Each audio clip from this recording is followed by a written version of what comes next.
If you haven't already, push the subscribe button on America New Network, YouTube, and download the America New app. Go to your app store, any app store, type in America, type in NU, and you'll have the network 24 hours a day. What's happening? What's good, Dan? Everything's everything. Interesting week. Yeah, so I'm sure a lot of people want to know your take on Jim Jones and Cameron going back and forth. Did you see Cam's response? Yeah, I did see Cameron's response.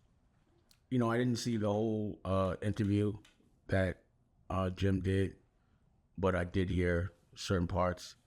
And, you know, automatically I knew Cam was going to be triggered and he would respond. I didn't know to what extent, but he does have a platform. So, you know, for me, again, I'm a thinking man. I'd be like, why would homie do that? You know, say something knowing that Cam has a platform that has a lot of rhythm. And for me, I was like, there must be a project coming out. There's no other reason. And I know homie, he doesn't care, you know. But what I can say is, you know, for me, I'm definitely staying out of that. Those are, to me, like, you know, my little brothers. You know, I've known them since they were children, and they've known me since I was a child. You know, and it's this whole this classic tale. It's always the friends that end up hurting each other the most.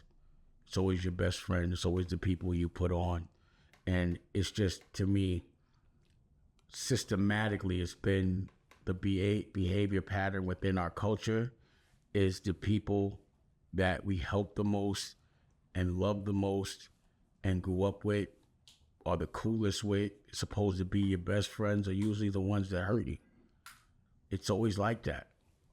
And, you know, for me, civil war is always bad for business. The only people that gain are the people that are being entertained watching that have nothing to do with it. And, you know, I think, especially like us being from Harlem, it's just a big, a physical altercation and a public altercation is always a black eye for whatever neighborhood you're from when it's internal.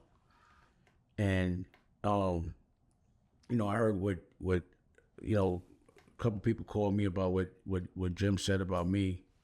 And I was like, I don't know, understand that. And then I heard what Cam said. You went and got a couple niggas, and I know these niggas, they my niggas too. You tell them you got a problem, they jump in the car. They don't know who you got a problem with. They get down there as Dame. You boy niggas to jump Dame Dash? Really?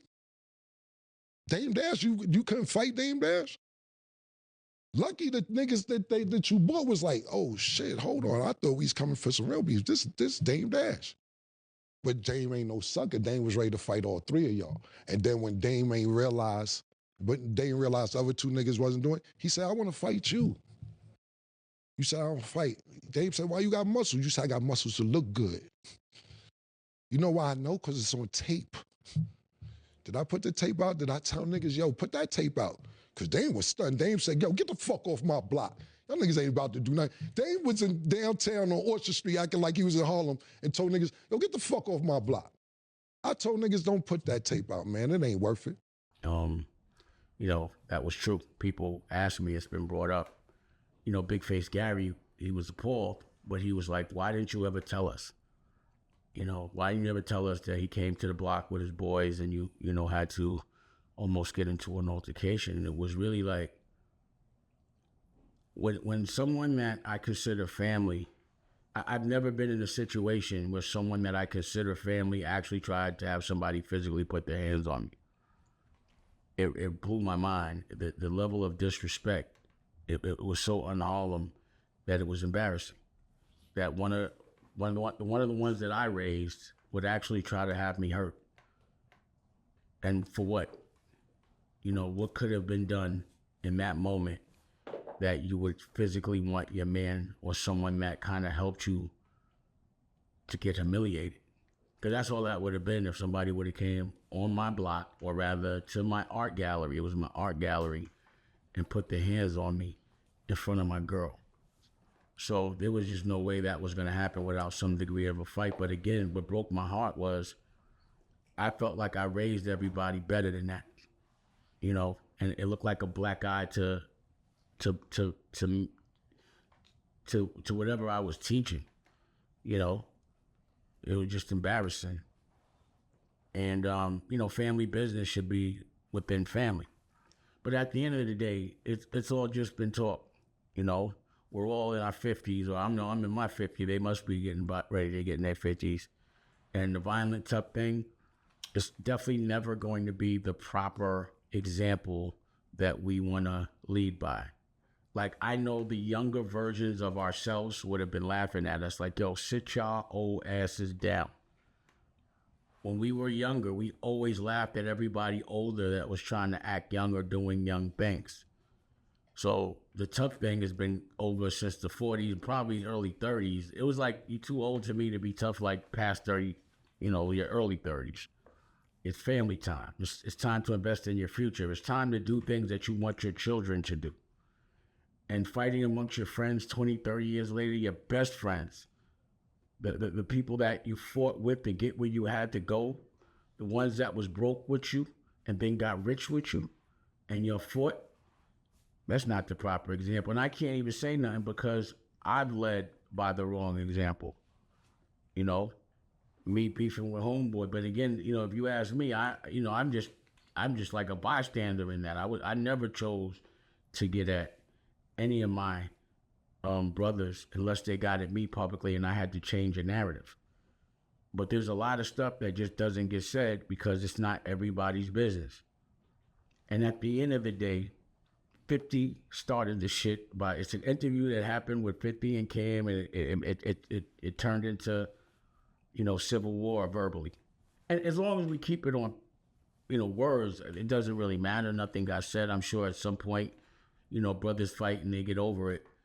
For me, I just mine was blown, that he was that confident to think that could happen, or that the disrespect of our relationship. Like, I felt like I had done so much for him, I did a play with him, a movie with his whole crew, I made albums with Mel Matrix. I literally have records and songs with Mel Matrix that we still listen to. We were really like, I thought of a family that could never, ever, nothing would be able to make, I could never put my hands on any of my little brothers really unless I'm defending myself. Or any of my older brothers, the people that I respect, even if I know I can beat them, or even if, they may have lost power over the years, I'm always going to give them a certain amount of respect, just so the younger dudes know. Like, if you do that to your OG, someone would probably do that considers you an OG, And I just, I don't know. But again, it is what it is. I never really wanted to, it wasn't nothing I was ever proud of. It made me sad because, again, we grew up together, but it's like, the tough talk, it's just, I don't know. But again, I would prefer, because 50 started all of this, like, he's sitting back, he probably laughing, look what we did, and I don't see nobody from his crew going ham at him or any division in this moment. So that's the one thing I don't like, is that, it feels like he might have started something. He's sitting back and laughing. But I'm sure they'll work it out. Again, it wasn't no physicalities, and nothing was said that was too crazy, that was too untrue. It just felt like two brothers that had things on their mind. I don't know how I caught the buckshot of that, but again, I hope they resolve it. And I don't think it's as big a deal as everyone's saying. I know homeboy gonna capitalize off it and put records out, which he should, if they're gonna be speaking on it. It doesn't make any sense to be starting any problems and getting all this visual attention if it's not gonna be profitable. So if there's some profit from it, it's just bad that it's at the compromise of true Harlem brothers relationships, And again, I known Jimmy since he was 8 years old. I watched him run around in 1199, and who he became is not who I thought he would, but it is what it is, And I watched this whole relationship, Cam, Mase, me, Big L, we all became legends, and we have to celebrate that. Why would we hate each other for that? That's what they want. They want us divided. They want to laugh at us. When we were all together, we were the flyest crew ever. From Rockefeller to Dipset, pause. From pause to no homo. We had the cool slang. They had bass style. We had our style. We had everything cornered. You know, the only thing that broke us up was us. And it's hard to do things without your family. So what I've noticed from living out here is there's a lot of generational wealth here. And what that means is the families stay in business through the generations. They get to support each other. That support is so important. To be able to say, look, let me give you or pass you a plug. Let me teach you the game. Let me put you in the game with everyone else. Put you, you know, it's so much easier when family works together. Just go. It's so much harder when you're divided, mad at each other. Like my enemies, my strongest, the people that have done the most damage for anything in business have been the people that have been closest to me. Why is that? Why can't we just stick together? Why can't it really be the circle of success that we're each other's crutches? Why do we become the people that put us in the crutches? It just doesn't make any sense to me. So for me, that's why my career has been trying to generate wealth for my children and my children's children and create something where we could all work together, just pass each other the pause, the rock. You know, that's why everything I'm doing is for the future of my family. Now, this week is a very big week. We have The Prince of Detroit coming out on BET. You know, a month ago we had Honor Up. So you see this is becoming a behavior pattern, you know, and then that's on Thursday, the 23rd. January. On the 24th, and that's the movie Vertical being stimulated at a very professional level. And this is a movie that's not about any selling drugs, any gangster shit. This is about government contract and black lineage and generational wealth. This is a different kind of movie that I've made, and I really want to see how people receive it. And then the day after, I'm doing something new. I'm stimulating the music vertical with Blue Rock, my new version of Rockefeller, with Freeway and my band, all live music, live instrumentation, and I'm not going to put it out the traditional way because this isn't a traditional record. We're putting it out on Even. So you get to buy the record, and it's like even.biz or something like that. Is that what it is? Nicolette? Yeah. Even.biz. And what's cool is, you know, you could get the album. You can get the album with the vinyl. You can get the album with the vinyl and the hoodie. You can get the album with the vinyl and the hoodie and a live private streamed show. You know, it's just different utilities. So it's almost like, you know, they don't call it the blockchain anymore because, you know, it has a bad connotation. But yeah, it's like buying music on the blockchain, getting exclusive for the first month, and then it will go out mass. So this is two verticals being stimulated in the same week at a professional level. The Prince of Detroit, a movie that we produced ourselves, I directed myself, went in theaters, won festivals, on my own streaming service, and now it's on BET. And also they played Honor Up on VH1, which was a really big deal to me. I wasn't even expecting that, but it's under the Paramount umbrella. So again, that's another one off the bucket list, and congratulations to everybody that's in Honor Up. We've now been on BET and VH1, and I'm sure the Prince of Detroit is going that way as well. And of course, there'll be other announcements, definitely. And, you know, last week I talked about lawyers, and I know the tricks. Again, if somebody takes you to court, they feel they've won some money for defamation, then they push something of yours to auction and don't get $1 from it. They are going to be looking like the stupidest lawyer in the world. Their clients are going to be like, why did we go through all this and didn't get $1? And of course, that person is going to have to pretend they're smarter than they are and continue to harass me. To do things knowing that they can't collect because there's other people in front of them just for the press and the headline. We know that's going to happen. It's retaliatory. allegedly. I didn't even say a name, but I'm also in court with these people again without saying their name for $4 million. Just to me, I'm being harassed. It makes no sense to be chasing people for a decade for money that you know you cannot collect. I ain't got it. And also, again, to me, it's all based on lies. All of it, allegedly. So I have to be very careful what I say because I literally have people that watch they're like obsessed with me. They're going to watch every single thing that I do. I'm on TV every day. I have a television network. So every time they see me wearing jewelry, a jacket, paint, whatever, oh, we should auction that off, knowing that you won't get it because people are in front of you just for the sole purpose of the press release and to harass me. So I just hope people realize that and can see every time there's some stupid announcements from that same person, that same crew that hasn't collected a dollar, that knows they won't collect a dollar, and trying their hardest just to get the press release. At some point, I'm sure the judge will see this as harassment. At least that's the way I see it. But, keep it up. It is what it is. I'm going to keep working, and when I make the money, then everyone will get paid. But as long as everybody keeps messing with me, it'll be impossible for me to re-up and be able to make the money so everyone can get paid. Just leave me alone, let me work. And, that's that. I saw Vlad or Big Face Gary. He always lets me know what's going on, shit that I don't even hear about.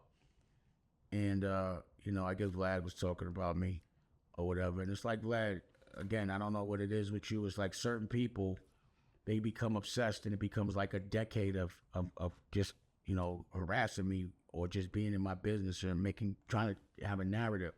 So Vlad, if you're so butthurt, pause, you can come and do an interview on my platform and we could talk it out so the world can see what my issues are with you and you could say exactly what your issues are with me instead of talking about me. Now that's a chatty pat. Talking about people's business that don't have anything to do with you. You continue to do that. And I guess it's for a reason, a reaction. Maybe it's good for your ratings. But, come on, American New. I've been on your platform and we could talk it out like men. If you are one, let's be men. And after that interview, then I'll go on your hot block, pause, and we could talk. I'm not dirty. I'm not doing nothing illegal. But if you're going to keep talking about me, let's have a pause, a verbal, fair one. Period. Let's see if you take this challenge. If you will get in front of a camera and have a conversation with me, and you can ask me these questions about my life that you ask everyone else. But don't get mad at my answers and don't get mad at my questions. And if you do, so what? So if you want to keep talking about me, you could have a conversation with me in public on American New anytime you want. Anytime. You could call it a challenge. We could call it a verbal fist fight. We could call it a discussion, a debate, or just an interview. Whatever you want, however you want to, frame it, we can do it that way. Period. It is what it is. So I'm curious to know what's going to happen with this TikTok thing, and also Trump's about to be the real president. And, I'm never going to think or say that I'm a specialist in politics. I just know how things make me feel. And I know a friend of mine called me the other day by accident. And he's a Jewish dude. And he's a builder. And he called me by accident. He's like, yo, everything's about to be different. They're about to bring Aunt Jemima back. They're about to bring Uncle Ben's back. And I'm like, you think I'm happy about that? I'm like, it's going to go back to the 60s? Racism is back? Like, why are you celebrating that? Like, I understand the business aspect and people celebrating the fact that, that we may not have to pay as much taxes and, there may not be any more child support or, as a person that pays a lot. There's a lot of things that, on a business level, might be something people would be excited about. But going backwards as it relates to making people feel bad, I don't think that's cool. It just doesn't make me feel good to hear people celebrating that they're bringing Aunt Jemima back. you know, and that's a real agenda. I'm not thinking about that, but they are. Like, I don't know why. So hopefully things work out. I'm curious to see. You know, there was a fire, the fire in L.A. Now here's the thing about L.A. We lived in L.A. for 10 years, and we lived through a fire. I had to drive through flames in Malibu, and you know the story is crazy because you think it's one of those things where you're like, I'm not gonna die in a fire. It's a fire. You see that on the news. And we were smelling smoke at our house in Malibu at the time. It was rented, but it was a nice big house. It was a wine cooler. I mean, a wine a wine. What do you call those? A wine vineyard. 2 acres. And we had planned on at some point buying that spot. We really liked it. And we were there, and Rocky was like, oh, I could smell the smoke. They're saying it might hit here tomorrow. I'm like, nah, it's across the highway. Don't worry about it. And prior to that, we had been on like evacuation alert in every place that we lived, from Sherman Oaks, Beverly Hills, every place. It's always been a bag packed at some point, getting ready to leave. So this particular night, I was trying to quit weed like I always do. And I was like, let me take these weed pills to see what that does. And it said take 2. I took 5. And the next morning, Rocky wakes me up and she's like, yo, we really got to go. Get in the shower. Let's get out of here. So I get in the shower, but I'm taking my time. And then Rocky runs in and like, no, I did not. You didn't say take a shower. Oh, so I said, I got to go. Let me take a shower. No, I said we have to go. Okay, I heard it. So she said we had to go. I went and took a shower because I'm a clean guy. And I was taking my time. And Rocky's like, no, you don't understand. Look out the window. And I see the flames. So she's like, what do I grab? I'm like, anything we could buy, keep there. Get the dogs and the hard drives. And we have a lot of hard drives. So we were going and trying to get what we could. You know, we 2 cars out there. It was a Benz and a Cadillac truck that I never drove before in my life. And all of a sudden the power goes out. And that's when we were like, oh shit, we got to get out of here. And it was a long driveway and a gate. And because the power went out, we couldn't open the gate. So now we're stuck. So for some reason, I get this superhuman strength. You could ask Rocky. I jump out the car. I literally curl the gate, one side of it. She thought it looked so easy that she could do it, but she couldn't move it. She was like, I can't move it. I'm like, get out of the way, please. Get out of the way. I jump in the car and I drive through the gate. Gate closes again. I take the other car, drive through the gate, make a U-turn, and we drive. And I call Rocky, and I'm like, you okay? And she's like, I'm just mad how cool you look driving through those gates. And then we hit PCH, and there was traffic going on one side. We held on how easy. We're like, if Rocky's going the wrong way. Oh, yeah. And then I was like, well, which way do we go? And she's like, they said to go this way, and there was flames. And I'm like, well, this is one of those situations where if I listen to Rocky and she's wrong, we're going to die. But I had to trust her. So we hit PCH, traffic, hours. So I just jumped on the other side because there was no traffic. And I figured that, you know, they're not going to pull me over. They're chasing the fire. And I hit the other side of PCH and got to Burbank in 45 minutes. While I'm on the other side of the highway driving, the radio is going, we see people starting to get on the other side. Please go on the other side. I'm like, yeah, all right. So, you know, that was my fire story. But because of that, I got PTSD. And, you know, it's justifiable. And every single house burned down but ours. We couldn't get to our house for like 4 days or maybe a week. We didn't know whether it burnt down. But we knew that in that moment, we didn't care about our physical possessions. I even made a record about it that night. We had no place to live. We were in a hotel. We were just happy to be alive and have each other and all the dogs, and no one got hurt. Physical things did not matter anymore. But I think because we didn't care about our physical things and we're so happy that we had each other, knowing that that was everything, our house was the only house that didn't get, every single house around burned down. Our house is the only house that didn't burn down. But because of that, because of the smog, because of the crime, because of earthquakes, fires, because of taxes in LA, it's just not the best place to me to live. And we decided to leave a year ago, just in time. And I warned everybody. So I'm not saying I told you so. It's just sometimes when things are logical, you got to go by, regardless of whether you like it or not. If there's a fire every 5 years in every single part of, you know, LA, there's no place anyone's safe. It's really hard to invest in the future there, knowing that there may be a chance all your belongings can burn down at any moment. Or that it's a guarantee that someone may rob your house because, you know, no one goes to jail for robbing houses out there. So we left. But, you know, my daughters left. My ex-wife left because they robbed their house. But of course, my daughter went back and she was there during the fires. She's still there. And, you know, it was like, I thought I did it. I thought I got everybody I love out of there. I thought everybody was safe. And on that one time that she visits and stays too many days, you know, now I'm still got to worry. And I was worried every day. I mean, they went to Palm Springs, but I was still like, I was disgusted. I was helpless. It was like in that moment, there's nothing I could do but be mad. And it's hard to raise a child when you don't have any say-so. So, like, unless the mother's supporting what the father's saying or vice versa, but like if the mother has primary custody, I can't really tell her what to do. She doesn't have to listen unless she wants to, if her mother's not supporting what I'm saying.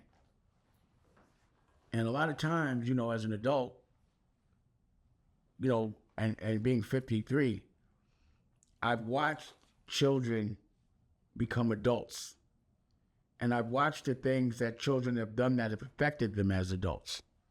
So if I see the same thing happening, it's going to be problematic for me, especially if it's happening to my child. These certain things I've seen happen to other children, which have made them have difficulty, made them struggle as being an adult. And trying to make sure that my children understand my lessons and understanding that they're harsher times because I'm so scared of what the pain and what can happen that they can go through, you know, when they're older. You know? It's not easy. Also, I never talked about it, but I did see Elliot. He used to be the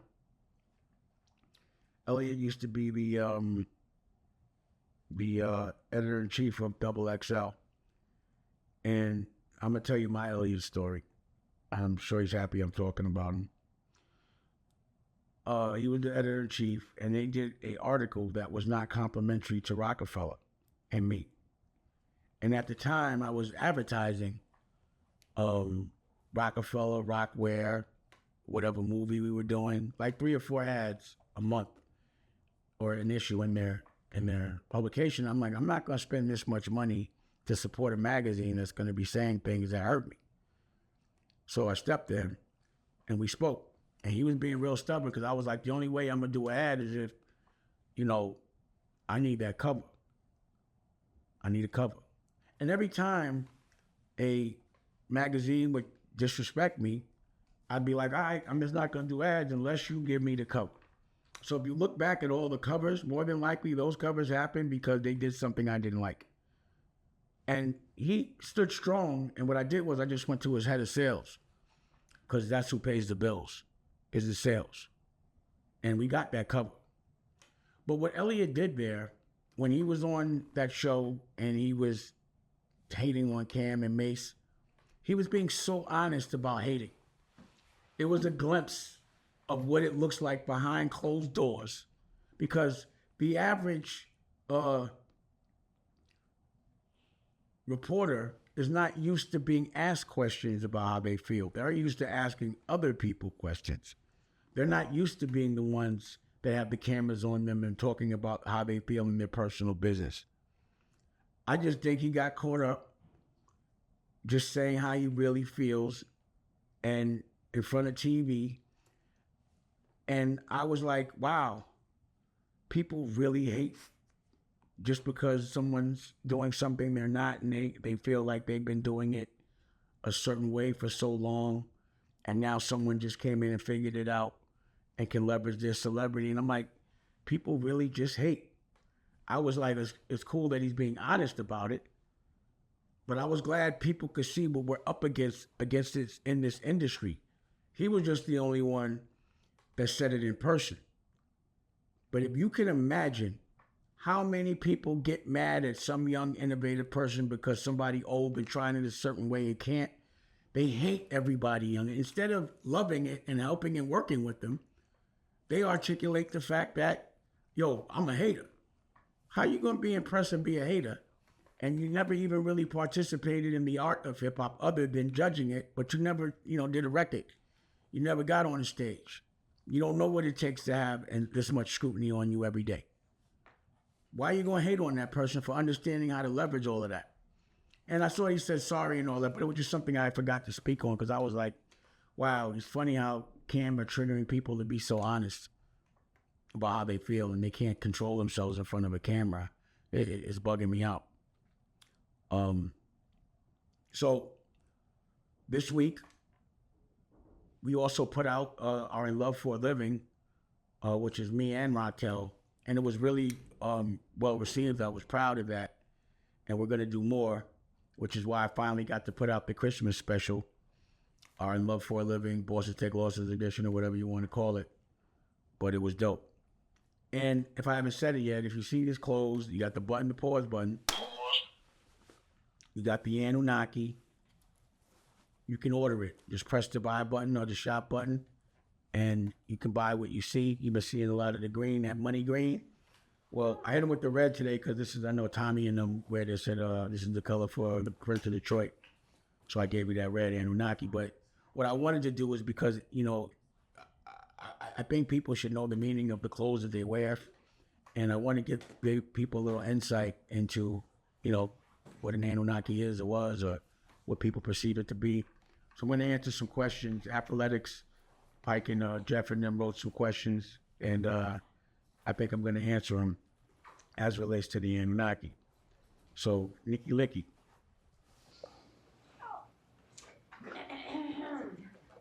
What do you think about the drones and orbs happening all over the country? So the question is, what do I think about the drones and all that happening all over the country? I know for a week or two they were talking about them heavy, and then all of a sudden they weren't, and there was no resolution. So it does lead me to believe, based on all this UAP talk and all the things that I know, talking to Billy Carson, there's a good possibility that, it could be, something that's not from this dimension. Because I no longer think that, it's about a distance in space to get to another planet. I believe that we're in dimensions, and it just pivots to another dimension, interdimensionary, or whatever you call that. But I'm very curious, and curious in a way where I don't see anything hurting humanity. Now you want to just get up for a minute? Want to make sure everybody knows you can interrupt my that's cool. It's cool. It's all good. Oh, and he has his Anunnaki vest on as well. Okay. So you like how we both got the same clothes? We both fly? Who are you?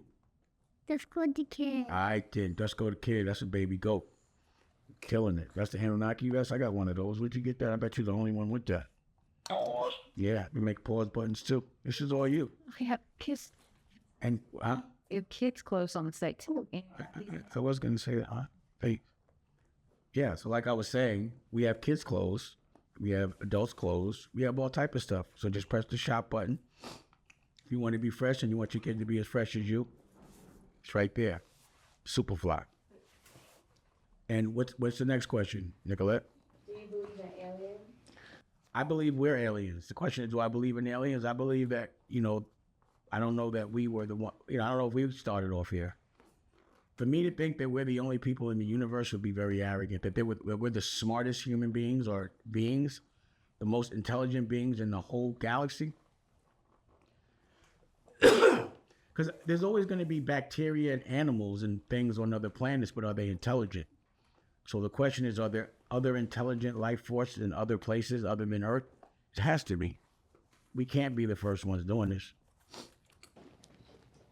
What's an Anunnaki CEO? An Anunnaki CEO is a person that does things that seem out of this world to everybody else. A person that does things without, on a level of independence. They may partner with people, but at the end of the day, they're generals, they're bosses. It's just looking at things different than everyone else does, doing something that no one else has done, so something that no one else has seen, and having the guts to put your money behind it. It's just extraterrestrial work ethic. I consider my business acronym Anunnaki because I do things that people have never seen.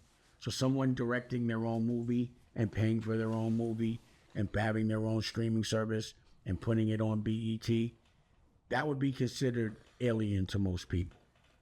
When I'm speaking, the language I'm speaking, like I was explaining this to Big Face Gary. He's like, yo, how do you have all these things with no money? And I'm like, it's like the street, Gary. It's called flipping. Pause. So what happens is, if you buy something for $20, sell it for $30, or sell it for $40, you take the $20 you made and the other $20 and you buy more. So you invest in buying another shirt or whatever it is you paid for, but you want to get more. So all the profit you make goes into buying more work so that you can expand and grow. Pause. So the difference between me and everyone else mostly in the world is they get a check, they get to pay their bills, their personal bills. And they don't need the money that they got to make more things. When I get a check or my family gets a check, let's say we spend $1 million and we make 1.4. The $1 million goes into covering the cost of everything that we just did and having to make that again. So that million is washed. That's called re-ing up. And the 400,000 goes into making more because we have to grow. So if 1.5 million turns into 3 million, same thing. Cover the cost, take the 1.5 in profit, and now you gotta buy more. So let's put it in street terms to make it easy. Let's say you start with an ounce, 28 grams, and it costs a couple of $100, and you sell that ounce, and you make double. Now you take that double, you buy 2 ounces. You ain't got no money, but you got work. You have to grow. You can't make but so much money off an ounce. So now once you sell the 2 ounces and you make the money back for that and the profit, you go buy 4 ounces. And it goes so on and so forth. It's a record I got from the first album called Flip. Flip. Hustlers in my DNA. Hustlers in my DNA. And I'll be like, flip. Slip. So it's like when we make a movie, put it on BET. After that movie goes on BET, whatever was made from that has to go into making the television series. 10 of those. Now, the average person would just get a fee and could go buy a car and do that, but that's not what we do. We want our independence. And that's my version of broke. And that language is alien. That's Anunnaki language to everybody else. They really think it's broke. They think having work and re-ing up and also flipping is broke. To me, y'all the aliens. So yes, the answer is yes. I definitely think the aliens, and the other question was, what's CEO Anunnaki? Approaching things in an alien way to most people. Putting up your own bread and taking the money you make from that and putting it right back into your business. And what you have to understand about taxes is, if you make $1 million, or let's say you spend $1 million, you got to spend 1.5. So you spend $1 million on something, and off that $1 million, you're paying $500,000 of taxes. So to spend $1 million, you have to also, it costs $500,000 to spend $1 million in the government. And the only way that happens, that it doesn't happen that way, is if you put it into business. If you put it into something that could make you money years later, at least a year, then it's called capital gains, and you don't pay as much taxes. So every dollar that we make goes into growth. Now, some people would not call that broke, but I do. The fact that we want to continue to grow our company, to make more movies, to make more TV shows, to make more music, to make more clothes, to have, studios and all these different verticals and books, it means we ain't gonna have no money. We're gonna keep spending it. And that's what's going to make us our money, the things we're spending our money on. So that's Anunnaki CEO business, Nikki Licky. Next question. Elon Musk says he's going to colonize Mars. Do you think he'll find the black aliens they say live there? If he's really up there, if Elon Musk is really up there, and I ran into Elon Musk, and I asked him about the aliens at Kanye's house. Is there any aliens up there? And he said, I only saw bacteria. I'm like, those are aliens. And if you did find any aliens, I highly doubt you'd be able to tell. The men in black are at his door. In a big way, they're probably his security right now because he's out there. But, at some point, me being competitive like I am, it feels like all the real super billionaires have a space program. So, Bezos has his program, and Elon has his program. There's gonna have to be somebody black that gets to do some colonizing on Mars. We don't want to get to Mars and have to start from scratch. So at some point, I'll try to raise some money, find a company that builds rocket ships and robots, and acquire it, so I could get in that game. Just like I was trying to get an electric car game, and he was in it, So I think he knows things definitely that we don't know. And I think every country has intel about space. They all have their own space programs. They all have to know different stuff. There's a space station up there that everybody goes to. I highly doubt they're telling us everything, just basically because of the way we react or the freedom that it would give us. Like they say, we've been able to, the real Tesla had a way to get electricity out the air hundreds of years ago, which would have meant people that own gas would have no bread. And why would they let that happen? It would change the economics completely. I heard we were about 100 years behind based on the things we know of suppressed knowledge to keep us controlled. But I do know, I think if the government could read your mind, I don't think the government would tell you. There's certain weapons I'm sure that they have that are advantageous to them and advantageous for people not to know it's them. Overall, I don't trust anything that's told to us just based on history. What do you want people to get from your Anunnaki clothing line? I want them to get fresh. I want them to be fly. Like my man Bam said, be fly and get flown over. You know what I'm saying? And, number one, I want people to understand that when you are independent, you can say and make and express yourself any way you want. And that, that I can do what I did before in a way bigger and better way with my own point of view. So again, this is not Rockware, this is not state property, this is CEO. This is my family's. And, I've been studying the Anunnaki or the stories of the Anunnakis. And I think it's my version of Star Wars. So you know what's going to happen next. I want people to be smart. They know my subtle messaging. There's always something there. There's always a jab for, overhand right. Period. Next question. Last question.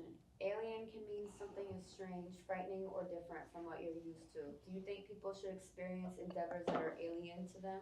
Absolutely.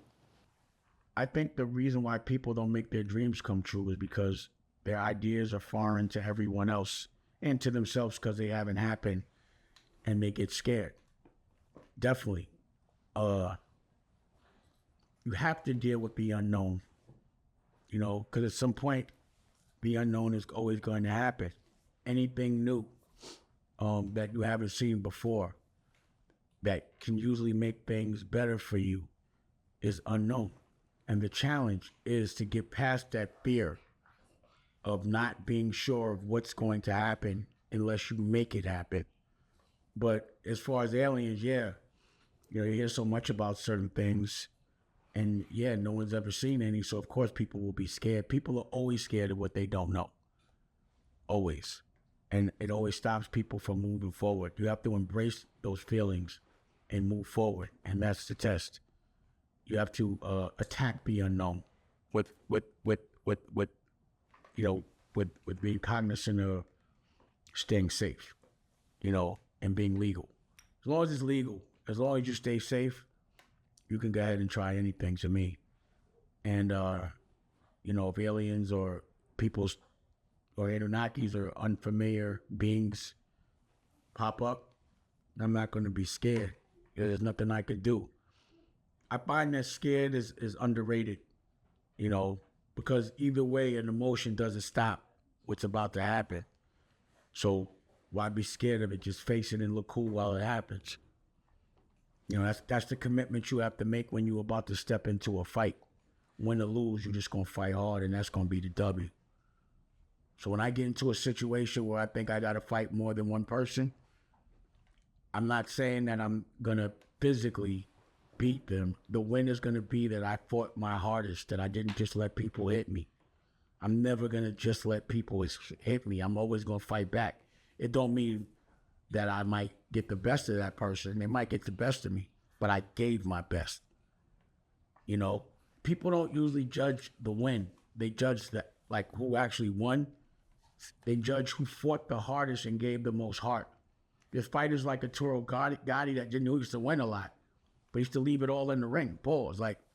He used to fight every single round and get pulverized and beat up and keep coming through. And they would always pay to see his heart. They pay to see you fight, whether you win or lose. The fact that you even have the nerve to fight. Like even when I got jumped in Paris and I had to fight 10, 15 people. I ended up with stitches. I was hurt. But I got celebrated that day or that weekend, that fashion week in Paris. And people were there. They'll tell you, the biggest model in the world was at my door. And Tommy Hilfiger was trying to buy the company, all because I had heart. Because they would have ran. Why did you stay and fight? You would have ran. I would have ran. That's what they said. I'm not running. I'd rather fight. And that's what got celebrated, the fight, the heart. The fact that you don't care if you win or lose. That's the win. Not being scared to fight. We put out the In Love for a Living and it did all right. We were happy about that. And again, the things that Raquel teaches me are exciting because I didn't know. I didn't ask to learn certain things. She just hits me with certain knowledge and I'd be like, damn, I needed to know that, but I didn't know. And I think that's the reason why, she's become the muse of my life. Because we're two different people and, I'm strong at things that she's not, and she's strong at things that I'm not. And it's the things that that you want your girl to be strong at, like loving, the details in love. She pays attention to the details when it comes to being in love that I may not see. And my son really benefits from it. So I like to share and showcase what it looks like. And, and people are probably curious, what does that look like? What I've been noticing is that amongst anyone that I know, that we've stood together longer than anyone that I know that's our age or in our age demographic, because she's that way. So it's we've been together for 15 years. How many people I've seen have so many different relationships, have a relationship, get married and divorced in that time. And we're the ones that people would be like, Damon is the guy that would stay with a girl. When I was young, I was running around. But our relationship works. And the proof is in the pudding and how happy we are, how long it's lasted. And it's still I think because we're always doing new things together, it keeps our relationship really strong. We're always inspired. We always have something to fight for. And now that we have a child, we're really marinating that moment because we fought so hard for him. So I'm going to come back with wifey. Or, matter of fact, I'm going to end this because we're going to show the other one later. So, Do you want to answer any questions from your? Oh yeah, let's answer the question. I'll wrap it up. Okay. Here's a question from the audience. This is from Bella Taz. Is it really hard to own your own streaming company? Yeah, it's hard to own one because you have to, number one, develop the technology, get the ad tech or however else you do it. But then you have to keep it populated with content. You have to keep, feeding the beast. So yeah, it's definitely challenging for sure. That's why not many people have really been successful at it. I am John Blaze asks, how do you demand respect while still moving in respect and most importantly with love? By leading by example. So if you lead with respect and showcase respect, even when respect's not convenient, like, again, going back to the gym thing, I never said anything about it out of respect for Harlem. Not more and respect for the essence of our brotherhood. It wasn't more like respect for him. It was respect for the bigger picture. You know what I'm saying? Mm-hmm. I didn't have to move with a certain kind of respect. But, again, there's like selfish respect, and then there's like this broad respect for something that's bigger than yourself.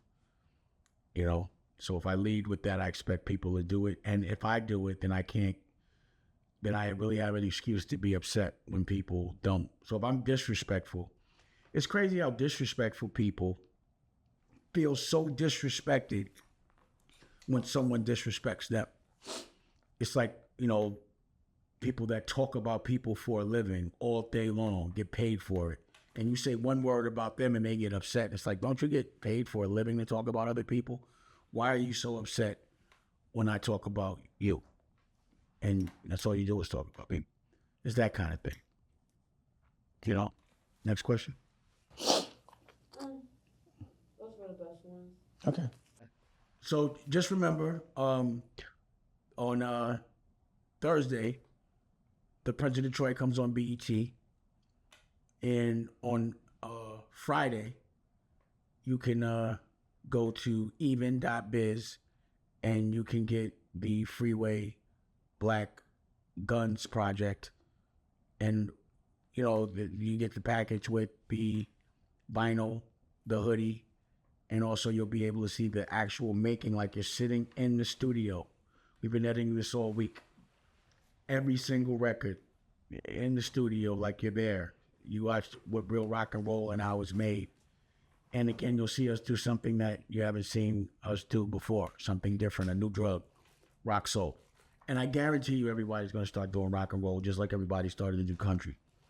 So y'all do remember, anybody that's a real fan with me, 3-4 years ago on our ranch, we did You're So Fine.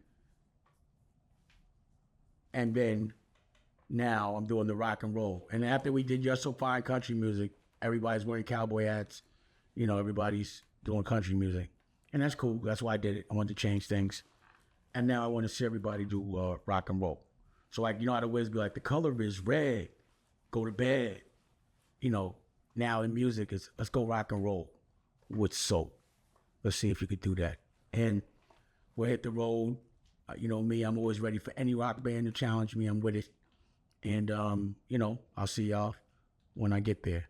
So make sure you buy or go watch The Prince of Detroit on BET. I'm going to keep saying, I'm hammering down. And make sure you buy and watch the 365 album, Rock Soul with the Black Guns and Freeway. And my man Tash on the guitar. Crazy. All right, y'all. Holla.